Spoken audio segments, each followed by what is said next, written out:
할렐루야. 오늘도 하나님께서 말씀을 통해서 우리에게 큰 은혜로 함께 역사해 주실 줄 믿습니다. 해마다 이렇게 이제 연말이 다가오고 크리스마스 시즌이 되면은 사람들의 마음이 무거워질 때가 있습니다. 우리 성도들도 그렇습니다. 연초에 우리가 계획했던 일, 마음 먹었던 일, 그런 것들을 과연 뜻대로 잘 이루어졌는가 되돌아보게 되고, 그러다 보면은 제대로 되지 않았을 때에 마음이 무겁고, 또 한편으로는 우리의 마음속에 있는 여러 가지 욕망들이 꿈틀거리는데 그런 것들을 충족하지 못한 그런 안타까움들이 우리의 마음을 사로잡을 때가 많이 있습니다. 믿음의 사람들은 잘못하면 이런 것들이 신앙생활에 짐이 될 수도 있습니다. 교회의 직분을 그렇게 감당해 나간다고 하면서 이런 것들 자체가 무거운 짐이 되면은 우리는 새로운 새해를 아름다운 마음을 가지고 맞을 수도 없고 출발할 수도 없습니다. 이런 심령 속에는 자칫하면은 감사가 끊어지게 되고, 그리고 하나님께서 주시는 진정한 기쁨과 감격의 신앙생활을 우리가 하지 못할 수도 있습니다. 크리스찬이라고 하면은 그리스도인은 누구나 어떤 사람을 의미해요? 그리스도에게 속한 사람임을 의미하고 있습니다. 예수님을 나의 구세주로 모시고 사는 사람들을 일컬어서 우리는 그리스도인이라 이렇게 말합니다. 그러나 모든 사람들의 생활을 보면은 정말 각양각색일 수밖에 없습니다. 어떤 사람은 모든 삶의 여건들이 다 좋아 보이고 주변에서 볼 때도 저만 하면은 뭐 걱정거리 없겠다 생각하는데도, 감사할 여건들이 너무 많은 것 같은데도 항상 그 얼굴에는, 그의 말에는, 그의 삶에는 짜증과 불평과 불만으로 가득 차서 살아가는 사람들도 있습니다. 반면 어떤 사람은 여러 가지 생활도 어렵고 또 여러 가지 우리의 눈으로 언뜻 보면은 감사할 조건이라고는 하나도 없어 보이는데도 늘 주일마다 하나님께 감사하고 언제나 기쁨의 감격에 넘쳐서 살아가는 그런 사람들도 있습니다. 또 어떤 이는 모든 삶이 내가 수고한 대로 사는 것인데 뭐 다른 사람 생각할 거 없고, 내가 건강 조심하고 내가 똑똑해서 이마만큼 일구어 사니까 그저 오늘의 삶을 내 자신 스스로 내 힘으로 내 능력으로 유지하며 산다고 생각하면서 아예 감사를 잊고 사는 사람들도 없지 않아 있습니다. 그런데 여러분, 감사의 조건을 이렇게 외적인 것, 물질적인 것, 이런 것만을 가지고 감사의 조건을 찾을 수는 없습니다. 외적인 것에만 우리가 감사의 여건을 따진다고 하면은 이런 외적인 것이 조금 부족할 때에 우리는 어떻게 하겠어요? 감사도 없어질 것이고 불평도 찾아올 수밖에 없습니다. 우리는 그의 대표적인 예를 이스라엘 백성들에게서 찾아볼 수가 있어요. 이스라엘 백성들이 어땠습니까? 애굽을 출애굽해서 이제는 광야 40년을 살았어요. 그때 하나님께서 때를 따라 양식을 주시고 때를 따라 고기도 주시고 또 때를 따라 물을 주시고, 이렇게 할 적에는 그들이 어떻게 했어요? 하나님께 감사했어요. 춤을 추며 찬양하고 하나님께 감사의 영광을 돌렸어요. 그런데 그들의 삶 속에 어떻게 하다 좀 물이 떨어지고 좀 힘들고 하면은 원망이 앞섰습니다. 하나님을 원망하고요, 또 모세를 원망하고 지도자를 원망하는 그런 일들이 앞섰어요. 그래서 그들은 어땠습니까? 이런 원망 때문에 하나님의 징계도 받고요, 때로는 하나님께 영광을 돌리는 삶을 통해서 하나님의 축복도 체험했습니다. 사람이 이렇게 외적인 것에 의해서 변하면은 신앙도 환경에 의해서 변화될 수밖에 없습니다. 여러분, 남보기에는 전혀 감사할 것이 없는 것 같은데 그런 사람이 항상 감격과 감사가 넘치는 까닭이 과연 어디에 있는 것인가? 이것은 우리 그리스도인에게는, 우리 성도들에게는 그 원인의 근본은 믿음 때문입니다. 바울은 오늘 말씀을 통해서 그 비결이 무엇인가를 우리에게 아주 명확하게 가르쳐주고 있습니다. 7절의 말씀을 보세요. 믿음에 굳게 서서 감사함을 넘치게 하라. 이렇게 말씀합니다. 여기 넘치게 하라고 하는 이 말의 의미는 감사함을 더하고 더하라, 그런 뜻이에요. 감사함을 자꾸만 더해가라, 그런 뜻입니다. 믿음에 서 있지 않는 사람은 어떻게 보면 거꾸로 말하면 진정한 감사가 나올 수 없다는 그런 의미예요. 진정한 감사는 어디로부터? 믿음으로부터. 진정한 감사는 신앙으로부터 찾아온다고 하는 사실을 우리가 잘 알아야 돼. 신앙에서 찾아오되 굳게 선 신앙이라야 합니다. 신앙은 어떤 거요? 자라나는 거요. 어린아이의 신앙을 가졌던 사람이 시간이 지나면 지날수록 연말이 되면 또 내년이 되면 점점 어른의 신앙으로 성숙해질 수가 있어야 됩니다. 우리의 신앙이 자라지 않으면 어때요? 그 결과는 결국 퇴보할 수밖에 없습니다. 우리는 날마다 우리의 신앙을 점검해 볼 필요가 있어요. 특별히 이렇게 연말이 되면 우리의 신앙을 다시 한번 되돌아보고 점검해 보고 새로운 출발을 할 수가 있어야 돼요. 새로운 각오로, 새로운 결단을 가지고 출발할 수가 있어야 됩니다. 여러분, 그러기 위해서 감사할 수 있는 성숙한 신앙의 소유자가 되어야 되는데, 사도 바울은 오늘 몇 가지를 들어서 우리에게 명령하고 있습니다. 그 첫째가 우리 구주 예수 그리스도 안에서 행하라는 명령이요. 그리스도 안에라고 하는 말은 아주 깊은 의미가 가지고 있어요. 그리스도와 연합해서 그리스도에게서 새 생명을 받는다고 하는 것을 의미합니다. 함께라는 의미가 아니에요. 내 옆에라는 의미가 아닙니다. 그리스도와 내가 혼연일체가 되어서 하나가 되어서 어떻게 따로 구분할 수 없는 그것을 우리는 성경이 그리스도 안에서 또는 성령 안에서 이런 표현들을 수없이 요한도 그렇고 사도 바울도 그렇고 쓰고 있습니다. 고린도후서 5장 17절을 보면은 누구든지 그리스도 안에 있으면 새로운 피조물이라. 이전 것은 지나갔으니 보라 새 것이 되었도다. 이렇게 말씀합니다. 그리스도 안에서 그리스도와 결합되면은 그 다음은 뭐예요? 새로 지음받은 새 생명을 얻은 새로운 사람으로 태어난다는 그런 의미를 지니고 있습니다. 우리는 그리스도 안에 있다고 하는 것은 구원받은 하나님의 백성으로서 옛날의 인간성, 옛날의 낡은 가치관, 옛날에 가지고 있던 좋지 못한 육신의 습관들, 이런 것들을 이제는 다 저버리고 어때요? 새로운 인간을 입는, 새로운 사람으로 다시 태어나는, 그래서 새로운 가치관을 갖게 되고, 그리고 성령에 속한 사람이 되고, 성령이 인도하는 대로, 성령에 주도하는 대로 따라가는 삶을 사는 사람으로 변화된다는 그런 뜻이에요. 그리스도 안에 있다고 하는 것은 그런 말입니다. 여기에 보면은 이렇게 그리스도 안에서 변화된 사람은 거기에 행하라고 말해요. 행하라는 말은 살아가라는 말이에요. 그리스도 안에서 이제는 변화된 그리스도인으로서의 삶을 살아가라. 이렇게 우리에게 명령하고 있습니다.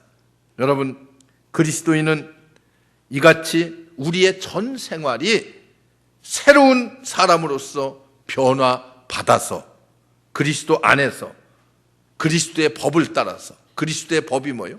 이미 하나님께서 우리에게 주신 성경 말씀의 그 진리를 따라서 그렇게 우리가 살아갈 때에 거기에 하나님이 주시는 기쁨과 감격이 있고 거기에 감사가 넘쳐날 수 있다는 그런 말씀입니다.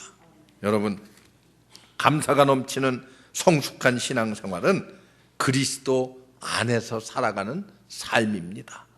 우리 모두 우리 인생의 삶을 그리스도 안에서, 그리스도와 함께가 아니라 그리스도와 어떻게 뗄래야 뗄 수 없는 이런 관계를 통해서 새로운 성품으로 탄생해서 하나님의 법도를 따라 살아가는 여러분들 되시기를 주의 이름으로 축원합니다.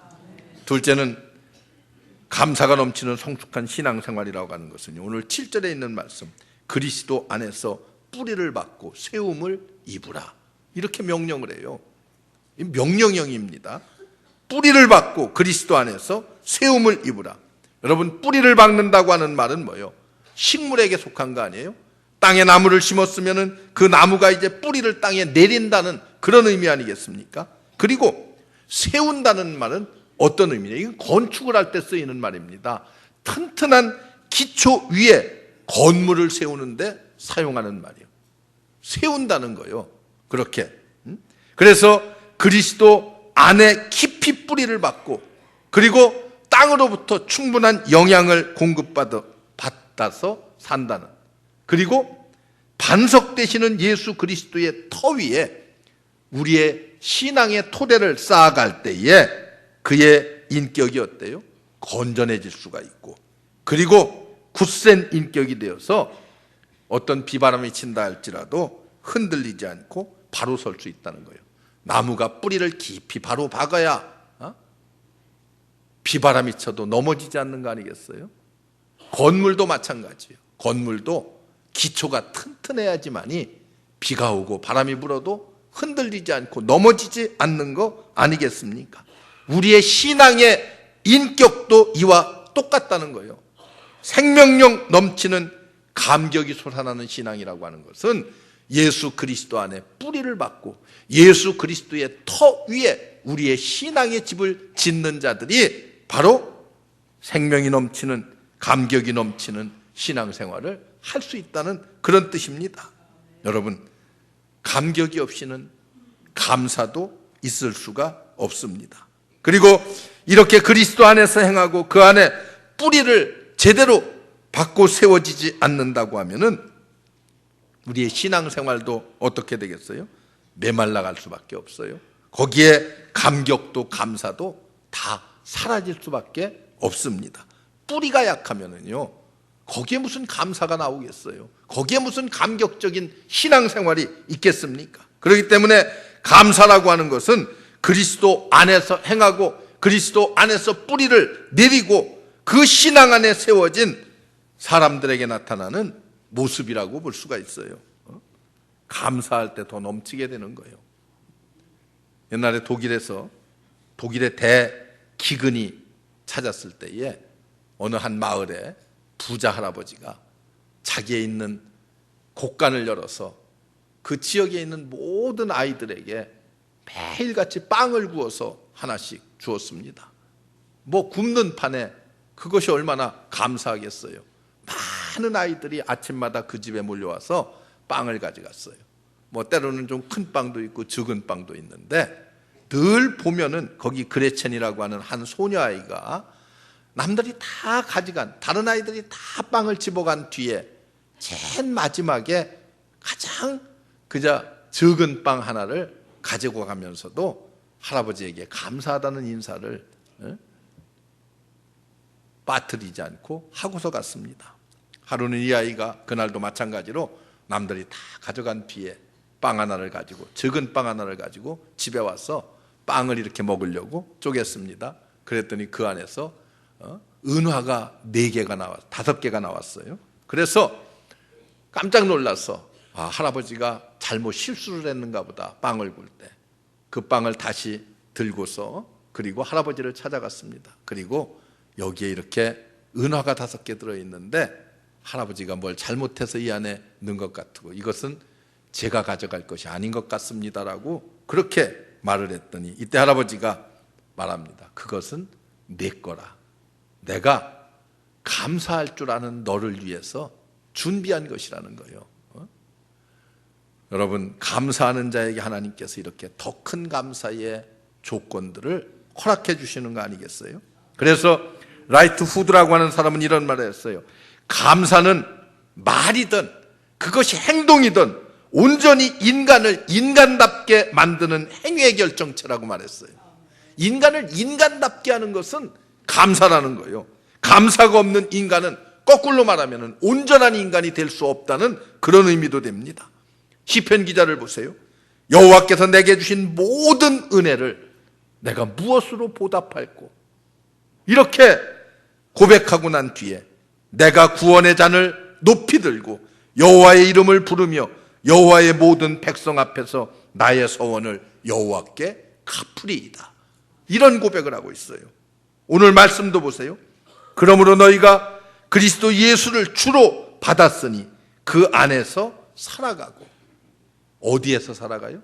주 안에서 살아가라는 거예요.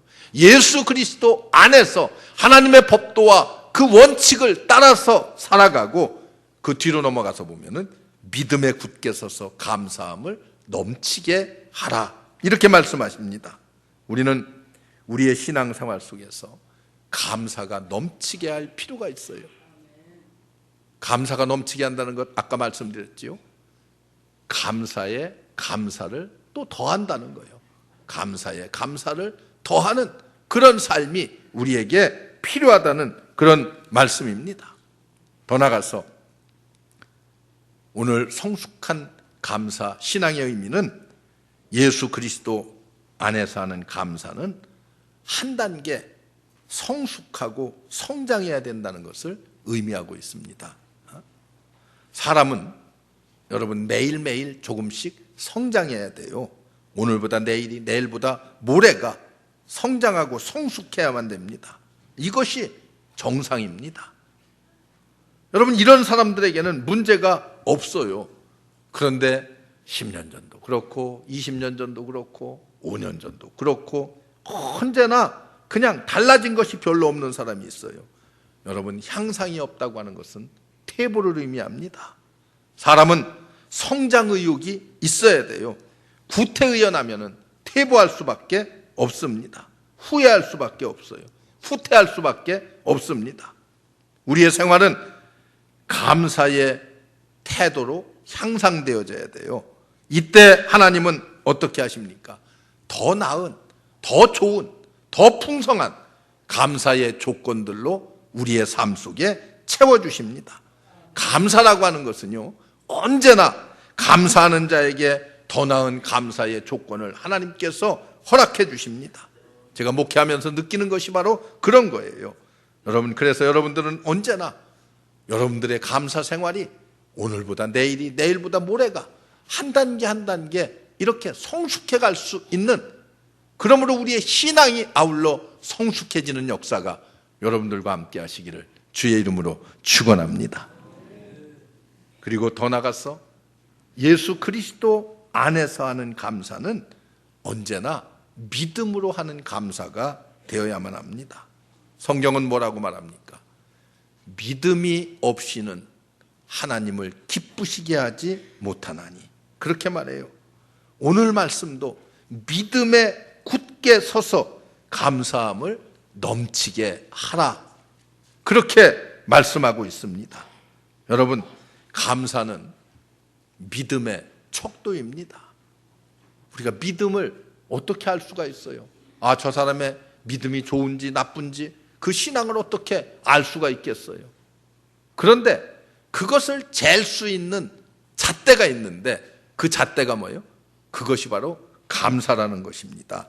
그 사람이 감사의 삶을 어떻게 사는가를 보면은 믿음이 좋다 나쁘다를 구별할 수 있다고 그렇게 말합니다.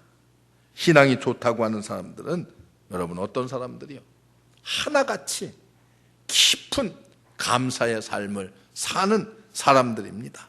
이런 감사하는 삶을 살기 때문에 믿음이 날마다 더욱 돈독해지고 믿음을 유지해 나갈 수가 있어요.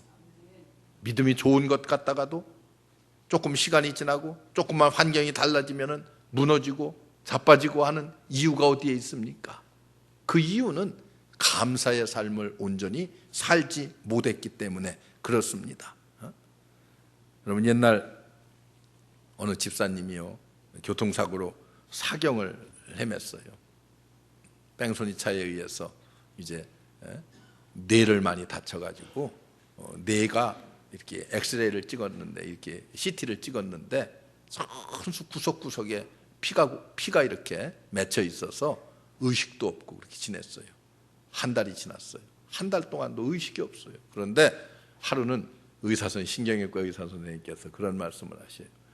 신기하게도 내 사진을 찍었는데 피가 이렇게 한 군데로 몰려 있다는 거예요. 다 이렇게 사방에 이렇게 고여 있던 피가 한 군데로 몰려 있기 때문에 한번 수술을 했으면 좋겠다는 거예요. 뇌 수술을. 이게 신경외과 의사가. 그래서 그럼 한번 해봅시다. 그리고 부인되는 분을 설득해서 이제 수술을 했습니다. 그런데 신기하게도 그 피를 딱 수술을 해서 빼내는 순간 의식이 딱 돌아왔어요. 얼마나 감사해요. 중환자실에 제가 들어갔습니다. 이런 팔, 다리 이런 데가 다 부러지고 뭐 깨지고 해서 그냥 사방으로 막 이렇게 당겨 놓고 뭐 이렇게 뭐 엉망진창이에요. 뭐 그러다 거기다가 또 머리까지 그냥 붕대를 칭칭 감아 놓고 눈만 빠꾸미 뜨고 있으니까 여러분 꼭 미라 같아요. 미라. 그런데 그분의 입에서 나오는 첫 마디가 뭔 줄 아세요? 첫 마디가 목사님, 하나님께서 저를 살려주셨습니다. 얼마나 감사한지 모르겠습니다. 여러분 이런 눈물겨운 신앙의 고백을 하더라고요.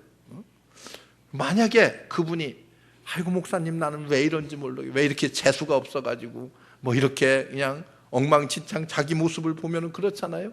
그런데도 그의 입에서 감사가 하나님 감사합니다. 나를 살려주셔서 감사합니다. 여러분 이것이야말로 정말 진정한 믿음의 감사가 아니겠는가. 그냥 한없이 아름다워 보이고 한없이 성스러워 보였습니다. 제 마음이 그렇게 기쁨과 감격이 있었다. 그분이 물론 의식이 돌아와서 기쁘기도 했지만은 그분의 그 감사하는 모습이 너무나도 기쁘고 내게 감격을 주었어요. 여러분 이런 믿음의 감사는 아무나 흉내내서 되는 것이 아니잖아요. 그의 마음 깊은 곳에서 우러나오는 신앙적 감사가 있어야 되는 거 아니겠어요? 하나님을 기쁘시게 할 수 있는 감사가 무엇이겠는가? 이런 사람은 삶에 까다로울 것이 없습니다. 왜 나만 이렇게 아프고 나만 이렇게 뺑소니 차에 의해서 사고를 당하는가? 그런 불평도 없어요. 타산적으로 계산하지도 않습니다. 여러분 예수 믿는 거 타산적으로 계산하고 믿지 않아요. 어떤 분은 나한테 와서 그런 얘기도 해요. 목사님 교회에서 추수감사절, 맥주감사절 이런 건 다 없애야 됩니다. 우리 도예지에서 뭐 농사 짓는 사람도 없는데 무슨 추수감사, 맥주감사절을 지킵니까? 이렇게 얘기하는 사람도 있어요. 여러분 그것은 농사를 지었다는 것을 의미하는 것만이 아니에요. 하나님께서 한 해 동안 내게 베풀어 주신 은혜에 감사하는 절기지요. 오직 하나님께서 주신 그런 은혜를 감사할 줄 알아야 되는데 여러분 우리의 삶 속에 불평이 자리 잡기 시작하면은요 여러분 그 불평이 우리의 일평생을 내 삶을 좌지우지할 수도 있다고 하는 사실을 여러분들 알아야 돼요. 내가 수없이 여러분들에게 말하지만 불평 불만은 병입니다. 여러분 이런 병에 걸리지 말아야 돼요. 우리 그리스도인들이 특별히 불평 불만의 병에 걸리지 말아야 돼요. 사소한 것 가지고 언제나 불평하고 불만하고. 그러나 여러분 언제나 감사하고 기뻐하고 감격하고 믿음의 삶을 살면은 하나님께서 더 좋은 감사의 조건, 더 좋은 놀라운 축복을 우리들에게 허락하십니다. 여러분 믿음의 감사, 여러분의 지금 마음 어떻습니까? 나는 하나님 앞에 금년 1년을 지나오면서 어떤 감사를 하나님 앞에 드리고 있습니까? 무슨 의미를 가지고 있는 것인가? 형식적인 감사? 제가 지난 주간 베트남을 다녀왔는데 베트남에 갔더니요 예수 믿는 사람은 별로 없는데 백화점 뭐 이런 길거리에 그냥 크리스마스 추리는 얼마나 호화롭고 그냥 아주 잘 해놨는지 몰라. 예수님의 탄생의 의미도 생각하지 않고 다 그런 사람들이 크리스마스가 그냥 절기요 행사요. 그 사람들의 그냥 행사, 연말 행사. 우리는 자칫 잘못하면은 우리의 신앙생활도 그렇게 되기가 쉽습니다. 여러분 어때요? 교회의 모든 일들이 지나치는 하나의 행사에 불과할 수가 있어요. 예수 그리스도가 이 땅에 왜 오셨는가? 나를 위해서, 인류를 구원하기 위해서 이 땅에 오시고 십자가를 지고 십자가 위에서 희생의 제물이 되어서 내가 구속받았다고 하는 그 은혜, 그 사랑, 여기에 감격하고 감사하고 우리가 성탄절을 맞이해야 될 거 아니에요? 그런데 우리는 그런 감사, 그런 은혜가 다 사라졌어요. 크리스마스 그저 선물이나 주고받고 그러는 것으로 우리가 성탄절을 맞이합니까? 성탄의 참된 의미를 우리가 깊이 생각해야 되는 거 아니겠어요? 우리는 하나님께 어떤 감사를 드려야 돼요? 표현으로도 감사해야 되고, 그리고 마음으로도 감사해야 되고, 열매로도 감사해야 되고, 믿음으로 감사해야 돼요. 이게 성숙한 감사예요. 이런 감사야말로 넘치는 감사가 되고, 이런 감사야말로 우리의 삶에 하나님께서 주시는 진정한 기쁨과 평화를 누리며 얻을 수가 있습니다. 여러분, 한 해를 은혜 중에 살아오게 된 것 감사하기 바랍니다.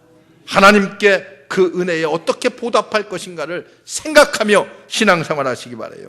이것이 오늘 하나님 앞에서 드리는 우리 성도의 도리입니다. 본분입니다. 자세입니다. 그때 하나님은 더 큰 은혜로, 더 큰 감사의 조건들로 우리의 삶 속에 함께 하시고 채워주실 줄로 믿습니다. 사랑하는 성도 여러분, 오늘 더욱 넘치는 감사가 여러분들의 삶 속에 충만함으로 여러분들의 삶이 이제는 금년을 마무리하고 또 새해를 맞이하면서 더 하나님이 주시는 기쁨과 감격으로 넘쳐나시기를 주의 이름으로 축원합니다. 기도하겠습니다. 은혜로우신 아버지 하나님, 감사합니다. 우리를 주의 귀한 전으로 불러주신 것 감사합니다. 예배드리고 1년을 되돌아보며 회고하게 하시고 내 삶에 감사가 넘쳐났는지, 불평이 넘쳐났는지를 점검하게 해주시니 감사합니다. 날마다 그리스도 안에서 감사를 더해갈 수 있는 저희 모두가 되게 하여 주옵소서. 하나님이 주시는 참된 기쁨과 감격이 넘쳐나고 충만케 하여 주시옵소서. 주님이 함께 하실 줄 믿습니다. 우리 모든 성도들의 삶을 우리 주님께서 친히 인도하시고 주장하여 주옵소서. 그래서 늘 하나님이 주시는 은혜에 감사하며 사는 우리 축복의 삶 살게 하여 주옵소서. 예수님의 이름으로 감사하며 기도하옵나이다. 아멘.